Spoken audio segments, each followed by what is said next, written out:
Michael Davidson, the defense rests its case after several days of testimony. The judge a short time ago said she would not strike the testimony of a very close friend of George Zimmerman. This is the former war medic who just a few days ago on Monday told the jury it was George Zimmerman heard screaming in the background and that now often played call to 911. This is the call that was played last year, recorded last year, the night of the shooting.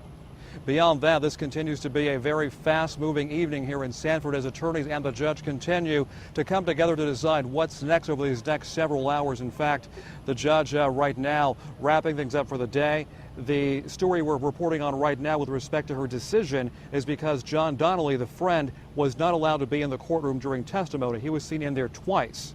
It's a violation of the rules, but the judge said when you have so many potential witnesses, sometimes things like this just happen.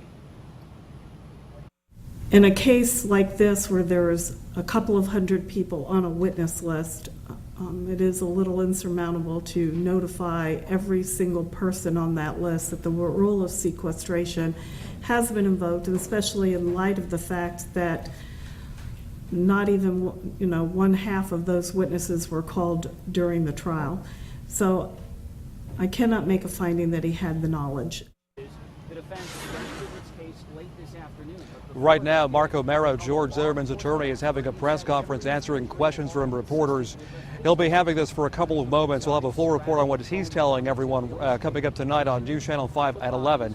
As for where things go from here, the judge also told us a short time ago that as far as the timeline these next several days, attorneys are back here at 9 o'clock tomorrow morning. The jury is back at 1. That's when the prosecution begins its closing arguments. The defense begins probably Friday morning. The earliest the jury now begins its deliberations could be Friday afternoon. Back to you.